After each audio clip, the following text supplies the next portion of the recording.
of mercy. So gradually we'll understand more clearly what is really the greatest mercy. So anyway, here we are now. We're at verse 73. We're at verse 73. And there's a section here. It's Hanuman basically directing Narada to the Pandavas, as we said, and that section will take us from this verse 73 to verse 83. And anyway, when we get to 83, we'll tell you where we go from there. First of all, Hanuman directs Narada to the Pandavas in Hastinapur. So let's, there's some kind of substantial purports. Yeah, there are. So I think what we'll do, we'll read through from 73 to 83, just the verses, then we'll come back and read the verses again with the explanations given in the purports, because there are some fairly substantial purports. So, first of all, verses 73 and 74, they're together. So, but now, and this is Hanuman speaking, of course, but now he, the Lord, he means, he has descended to Mathura Puri, where he displays the summit of balances and powers. Shown me even a mercy he has shown the saintly Pandava, any more than a molecule of earth can equal Mount Sumeru. 75. By sending poison and many other calamities one after another to trouble the Pandavas from their childhood, the Lord deliberately showed their determination, religion, fame, wisdom, devotion, love. 76. He acted as their servant, advisor, messenger, charioteer, and court attendant. He kept watch for them at night, followed them on processions, and even offered them praise and obeisances. Out of his affectionate concern for them, what would the Lord not do? He was seen taking the combined roles of their servant, companion, and dearmost friend, and they took the same roles for him. 78. Because the Lord resides constantly with the Pandavas, their capital city has become like a sacred forest, where great sages perform austerities, and residing in that city awards one the pious benefits.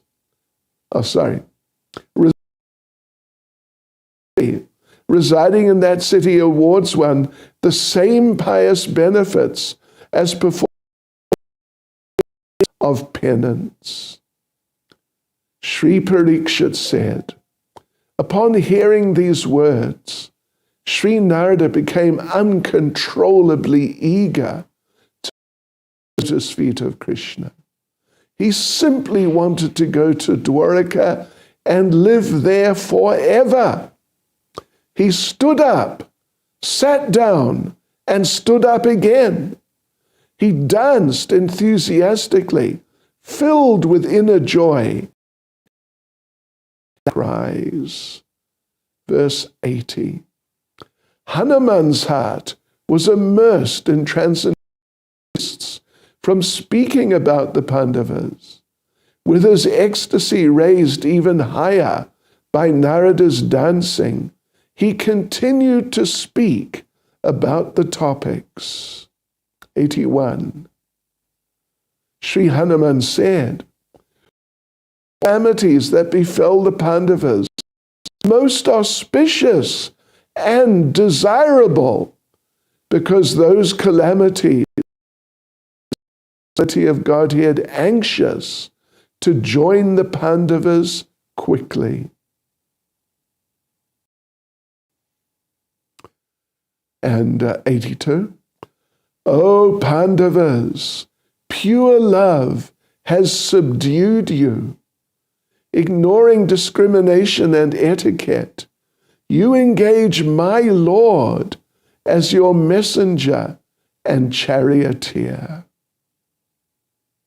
It's Hanuman speaking.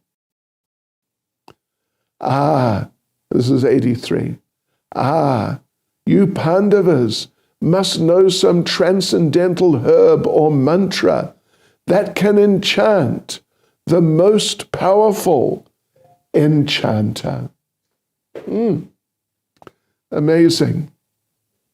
Amazing. Okay, so let's go back through those verses again and go through the purports. So back to 73. And Hanuman is speaking.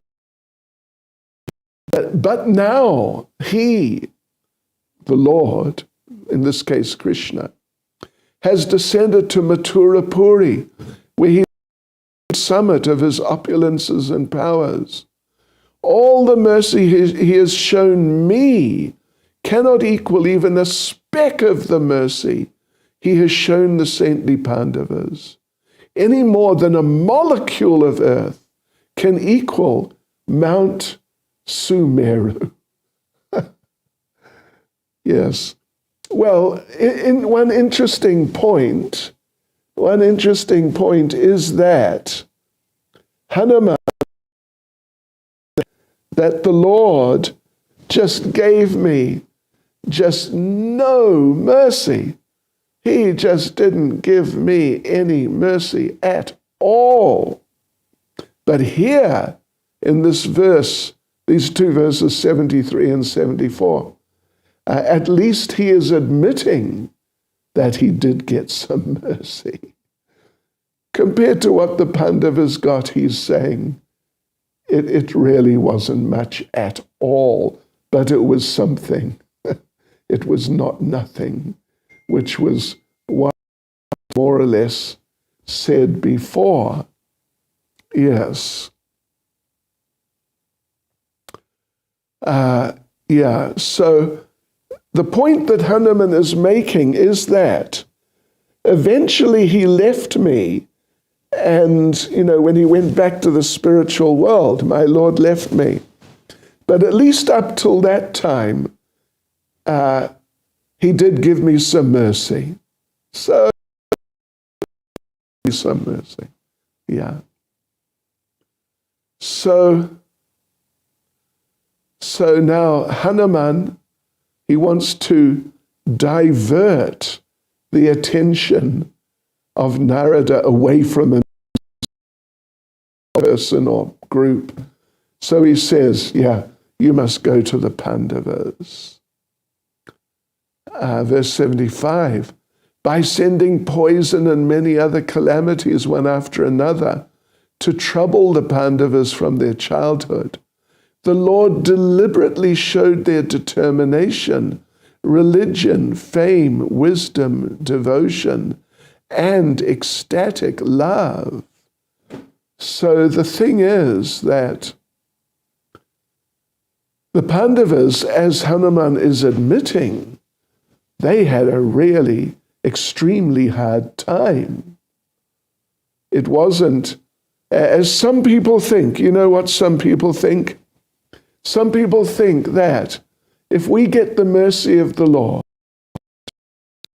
to us, everything is just going to go so nicely, so wonderfully. We'll just be enjoying life from morning to night and 24 hours a day, every day a week, it's really going to be like that. So that's what it means. Get mercy, but of course, that's not necessarily true. And here Hanuman, talking about the history of the Pandavas, he knows that they had a time. And when people have a really hard time, then generally other people think that they have got no mercy from God. Even so many that they're being neglected by God. God doesn't like them. That sort of thing. If about time, but now Hanuman, referring to the difficulties that the Pandavas went through, Hanuman is saying from the Lord, because the Lord was using them in order to demonstrate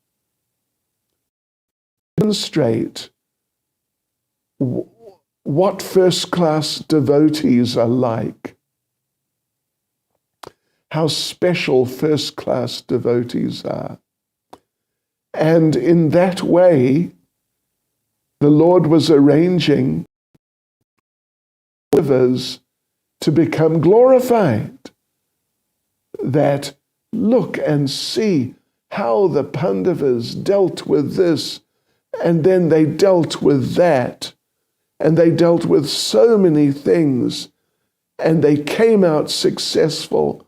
And even though they were in so many difficult situations, they never lost their Krishna consciousness. In this way, the Lord is showing people the wonderful nature of the Pandavas, so that people will appreciate the Pandavas. The Pandavas will be glorified. Yes. So his point is that the Lord's devotees, the Lord's pure devotees, never perish. And what seems to be their suffering in is only for their benefit and glorification.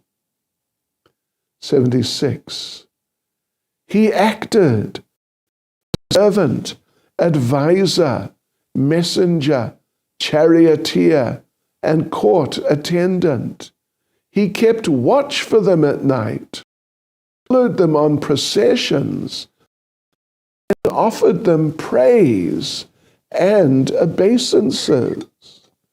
So, in other words, not only did the Lord look after the Pandavas,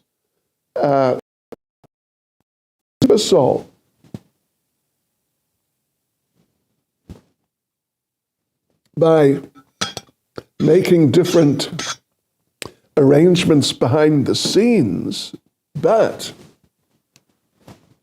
the Lord also dealt with them in various public exchanges of love. He showed his love in all these different types of ways, very vividly. So, first of all, Hanuman says, he acted as their servant. And an example of that is he drove Arjuna's chariot. That's the activity of a servant.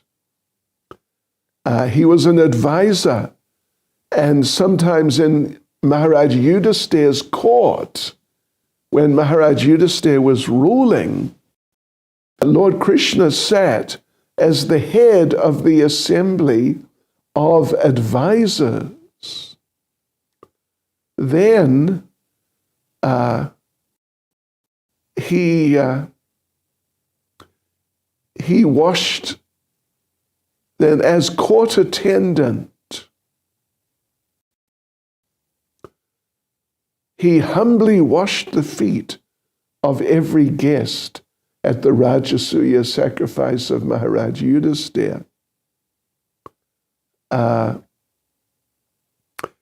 Like an intimate servant, he anticipated the Pandavas. So then he's an advisor. Let me just read what it says here. He gave personal counsel to Yudhisthira and carried messages for him. On some occasions, he would stand guard all night, sword in hand. And he would follow Yudhisthira in procession and offer words of praise like a subordinate. So these examples are given here. Such nice examples. And one verse is quoted, Srimad Bhagavatam, 1st Canto, chapter 16, verse 16. Maharaj Parikshit heard that Lord Krishna, who is universally obeyed, out of his causeless mercy, rendered all kinds of service to the malleable sons of Pandu. The Lord accepted posts ranging from chariot driver to president to messenger, friend, and night watchman, according to the will of the Pandavas, obeying them like a servant, and offering obeisances like one younger in years. When Maharaj Parikshit heard this, he became overwhelmed with devotion to the lotus feet of the Lord. There's one very nice example given in Nectar of Devotion, that one time Lord Krishna and Maharaj Yudhisthira, each on their own chariot, separate each other, separate chariots, they were coming towards each other on their chariots. And they each saw each other in their respective chariots. And each one wanted to offer respects to the other and to be the first to offer respects. So as their chariots drew up right next to each other, there was a race. Who can get out first to offer obeisances? And Lord Krishna was first. And the description is, Krishna jumped off his chariot, ran around to the side of Maharaj Yudhisthira's chariot, where there was like the door or the gate for stepping out, because these chariots often would just have one entrance and exit, not like, 4-door car or 2-door, but just one door. Ran around to that, where that gate or little door was in the side of Yudhisthira's chariot, threw himself on the ground, right, just like directly under that doorway, and offered full dandavats. And Maharaj Yudhisthira had to stand there and accept that, because you cannot step over the body of a person. And what to speak of the Supreme Lord Krishna? You can't step over. So Maharaj Yudhisthira was forced to stand there and accept the obeisance of Lord Krishna. So these things are revealing the consciousness of the Supreme Lord. Yes. Okay, so verse 77. Out of his affectionate concern for them, what would the Lord not do? He was seen taking the combined roles of their servant, companion, and dearmost They took the same roles for him. Yes. So, for example, an example is given here. For the Pandavas, Krishna tolerated Bhishma's attacking and wounding him for the sake of the Pandavas. Krishna accepted difficulty, and he accepted having pain inflicted on him by the arrows of Bhishma. Then, for the Pandavas, Krishna broke his promise to not fight in the battle of Kurukshetra. And for the Pandavas, practically the Lord would do anything, actually. So a skeptic might ask, although God is kind to all his creatures, certainly can be friendly to his devotees, why should he demean himself by trusting ordinary mortals and acting as their servant? Yes. Why should the Lord bring himself down to a lower level? Because he's God. He's so much higher than anyone else. So why should he come down and become the servant and assistant of ordinary living entities in the material world? It's not right for God to do that. So some may say like that, but here Hanuman resolves that doubt by saying that Krishna's various services for the Pandavas were not a superficial show, but expressions of his true feeling. He was not at any moment posing as a friend who was not willing to serve. At another moment, appearing willing to serve, but not show friendship, showing friendship, but without genuine concern. At another moment, showing loving concern, but not actually being a friend. Consistent reciprocations are seen in material life where there is no love. Let me just read that again so you get it. In material life, you get the following. Just listen to this. In materialistic life, okay? So you get people posing as friends, but being unwilling to serve. They appear willing to serve, but they don't show friendship. At another moment, they make a show of friendship, but without genuine concern. And at another moment, they show loving concern, but friendly. Such inconsistent reciprocations are seen in material life where there is no true love. But the point is that Krishna's dealings were always free from duplicity, or any type of duplicity, including these different ones we've just mentioned. And of course, the feelings were mutual. The Pandavas were ready to sacrifice anything and everything for the happiness of Krishna. This is pure devotional service.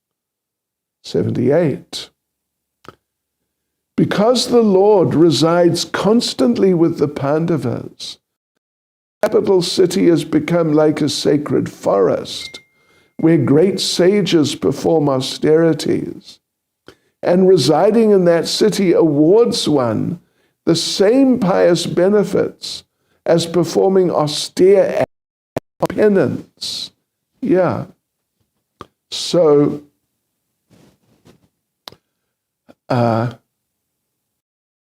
So many people and many sages and saintly, they knew that Krishna was staying with the Pandavas at Hastinapur.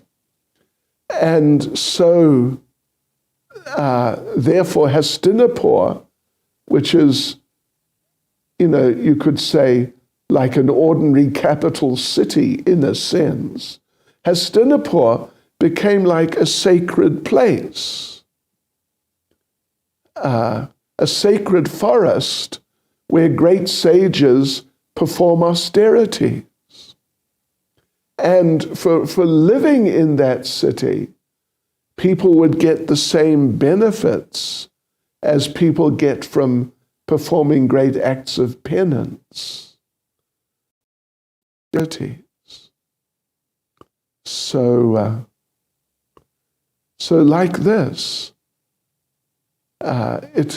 Hastinapur and the Pandavas became so auspicious by the presence of the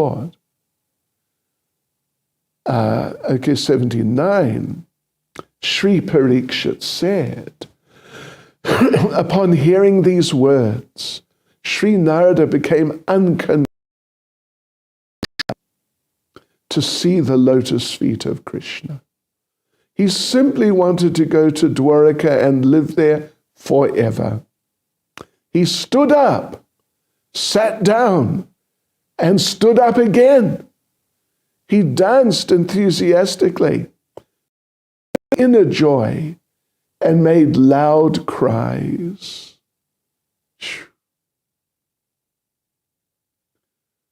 So Hanuman is still speaking. Hanuman is continuing on.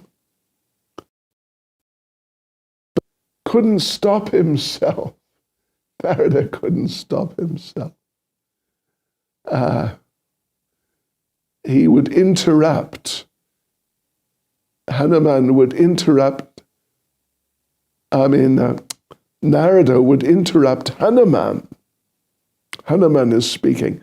Narada could not help but interrupt Hanuman with shouts of joy.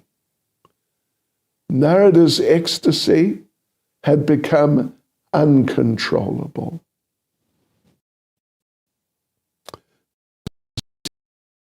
Hanuman's heart was immersed in transcendental tastes from speaking about the Pandavas. With his ecstasy raised even higher by Narada's dancing, he continued to speak about the topics. So Hanuman didn't join Narada in dancing because ecstasy is coming through speaking. Yes. Coming through glorifying the devotees more and more. So, in other words, his attraction to this kata, Hanuman's attraction, was not some sort of mundane urge for self-satisfaction, but it was rasa, transcendental mellow, transcendental sweet taste, known only to the pure Vaishnavas. Yeah.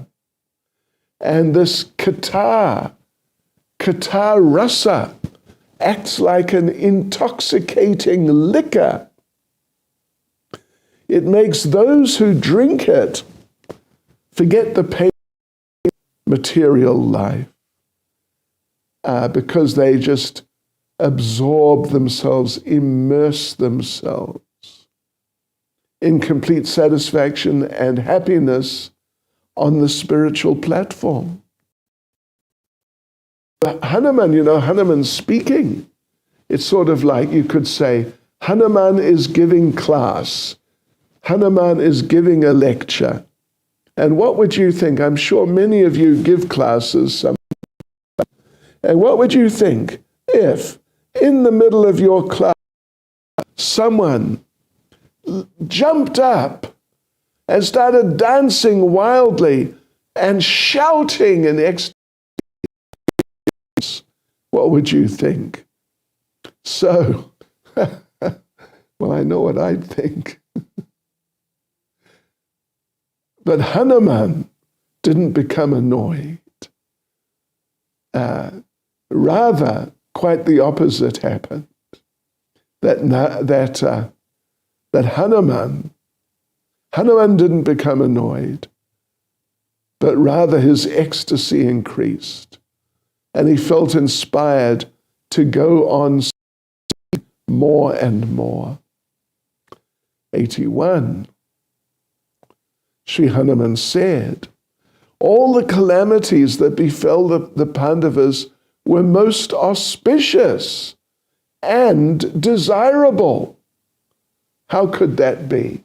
Auspicious calamities, desirable. We calamities, Hare Krishna. On the material level, this does not happen. But they were calamities that befell the Pandavas were most auspicious and desirable, because those calamities made the personality of Godhead anxious to join the Pandavas quickly. Amazing. So the point here, there's a purport here, and the point is made that, well, we already mentioned that the Pandavas underwent many difficulties. And the point is that whenever the Pandavas got into difficulty, which was regularly, then Krishna would drop whatever he was doing and go at once to help them. And since the Pandavas' misfortune was auspicious, their misfortune was auspicious, how much more was their goal?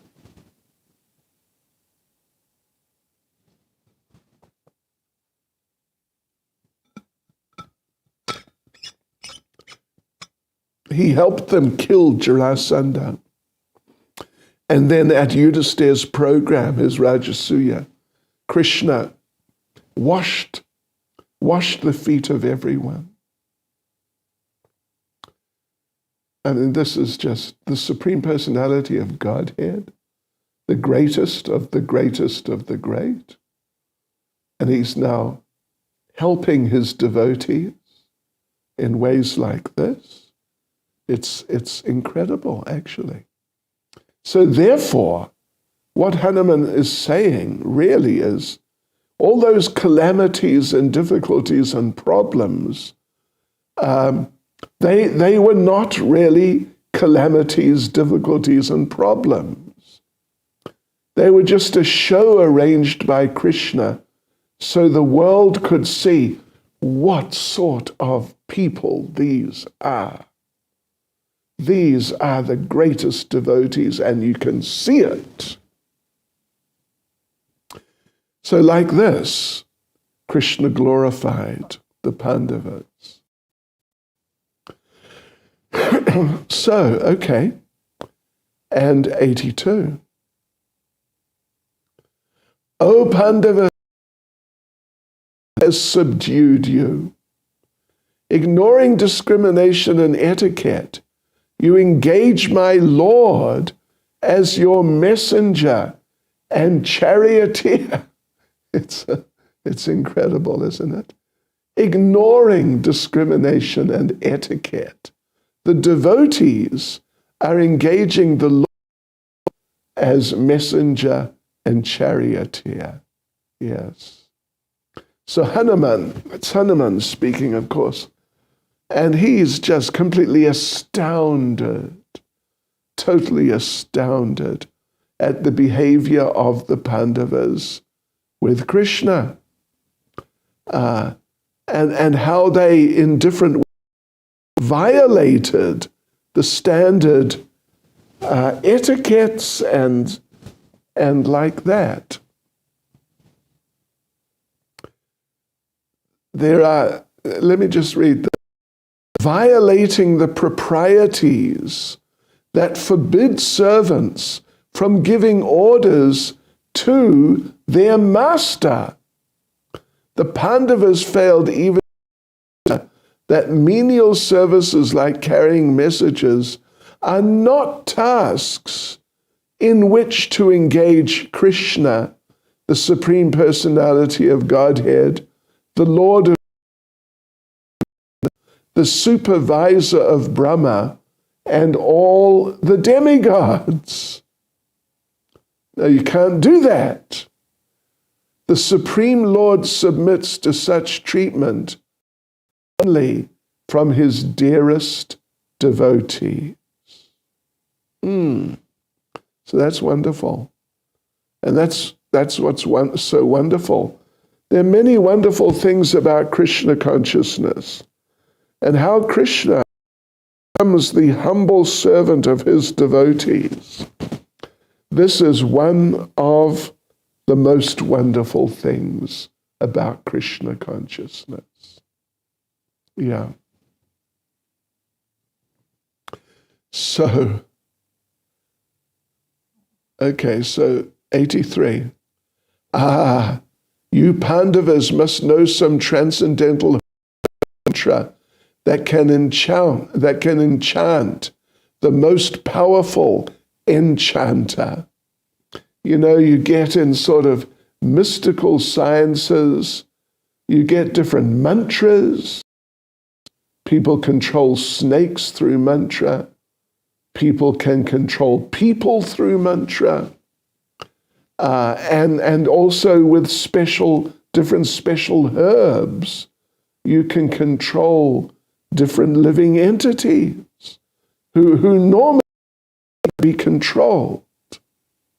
So this is all different types of magic, you could say. And of all the people who know magic, Krishna is the one who knows the most magic. Therefore, he's called in the most powerful enchanter. But the Pandavas, by their devotional service, they enchanted Krishna. And this is it's so incredible. The Lord is just so amazing. So now, there's the beginning of another little subsection here. Let's just have a look. So we just went from 73 to 83. Hanuman says the Pandavas are actually the most fortunate. So, yeah. Which brings us to, from 84 to 92, what's discussed there is that Hanuman and Narada Muni decide to go and in Hastinapur. Yes. So you remember how Narada Muni was dancing and shouting in joy. Well, listen to this. Let me just see here.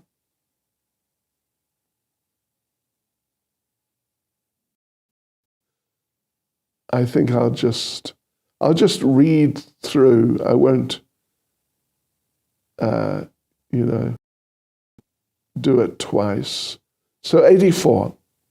Parikshit Maharaj said, O mother, O celebrated wife of the son of the Pandavas, after Hanuman said this, he repeatedly jumped up into the air, higher and higher,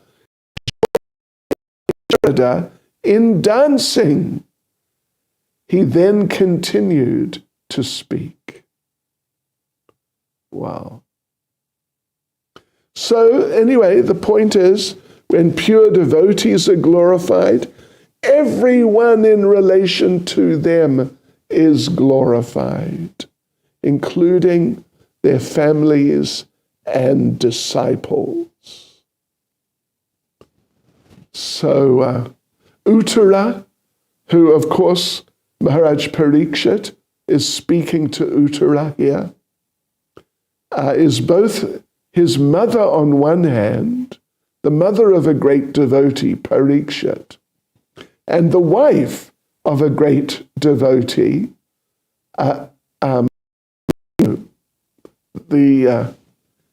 the son of Arjuna. Uttara shared in the Pandavas' glory by marriage and by being Parikshit's mother. So she becomes glorious.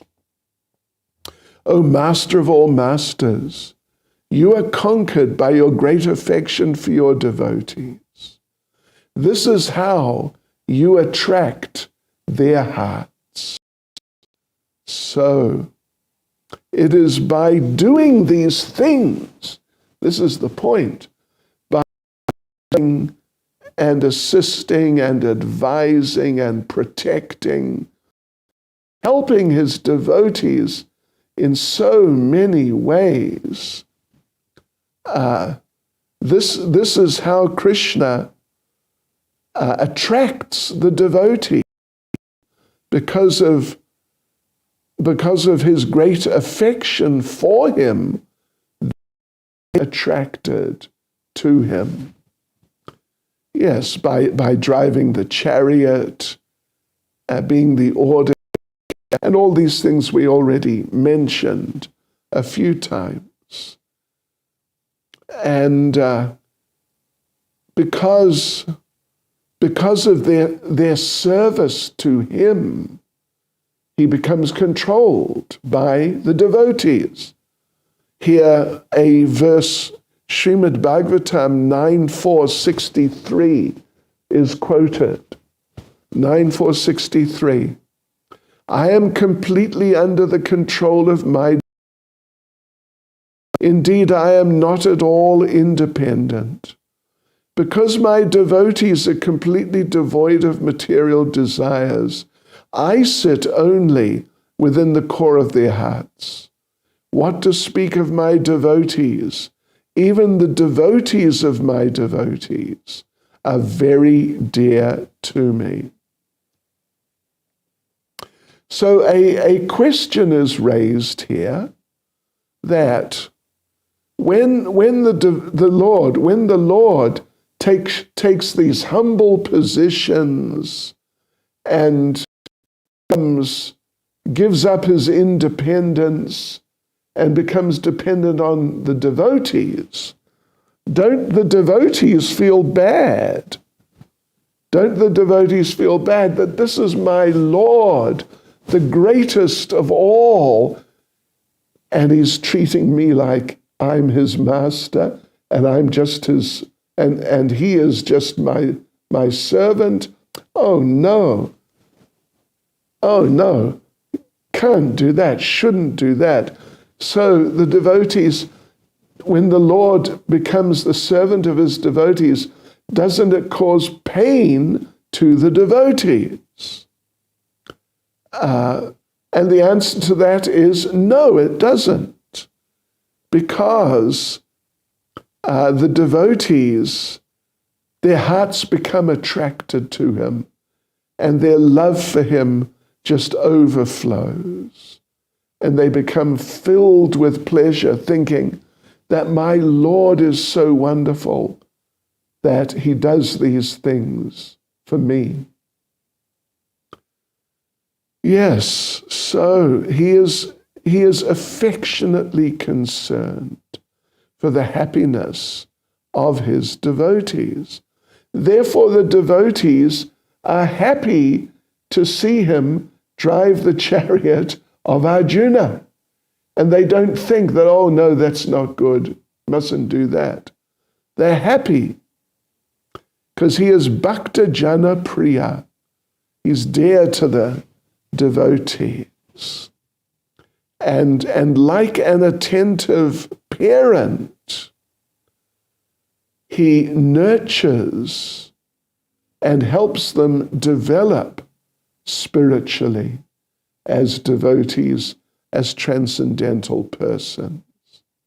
86. It is my greatest fortune that Prita's middle son, that means Kunti,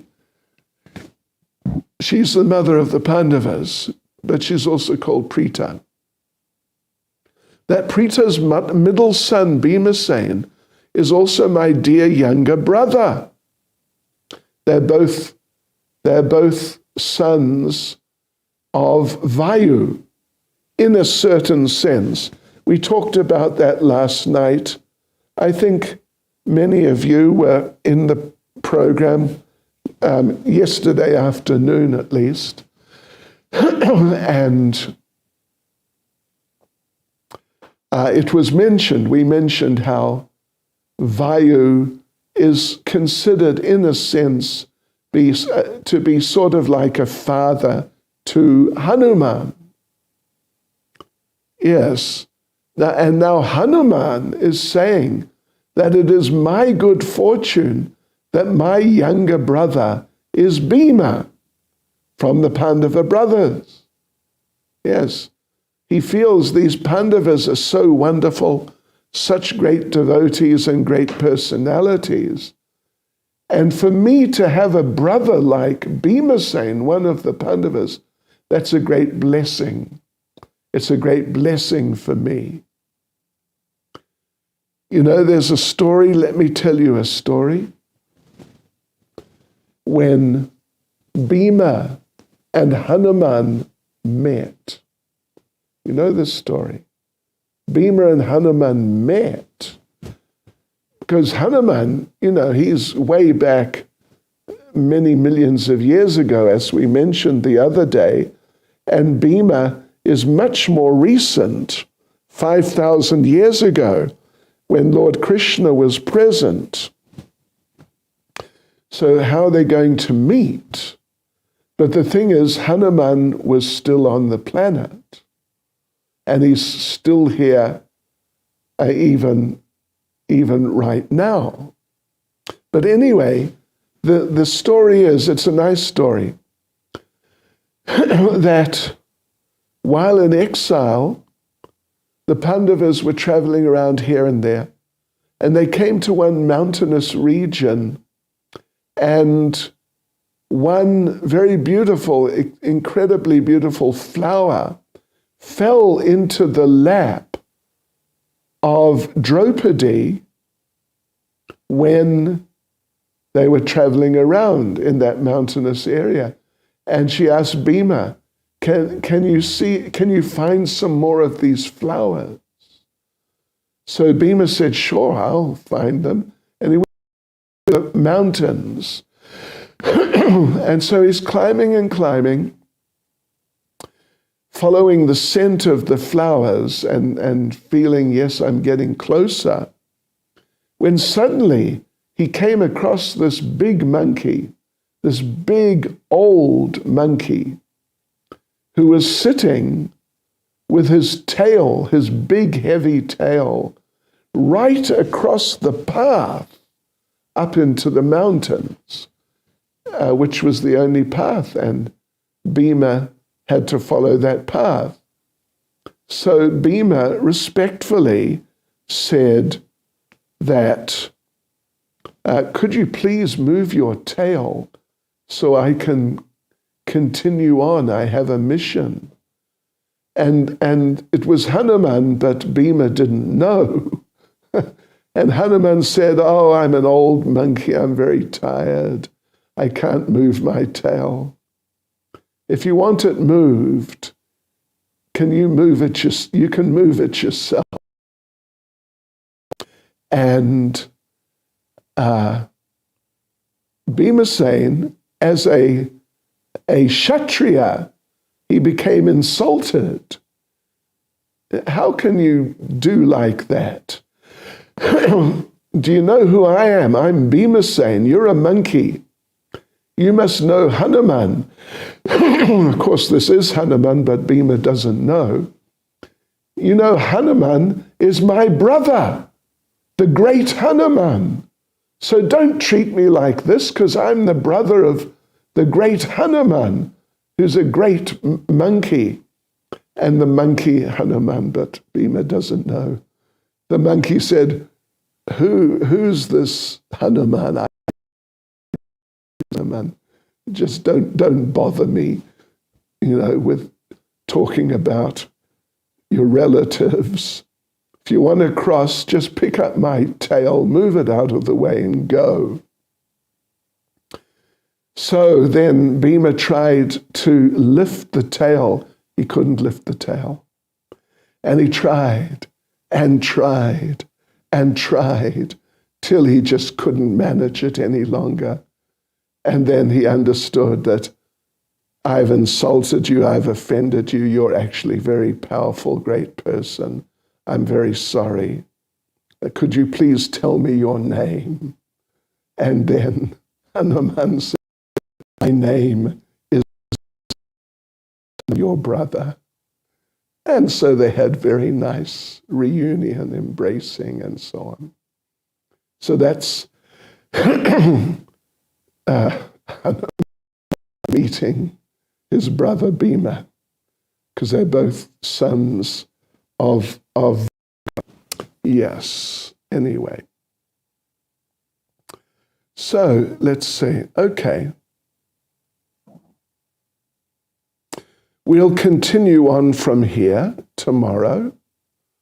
That was 86. We will continue from 87. Okay?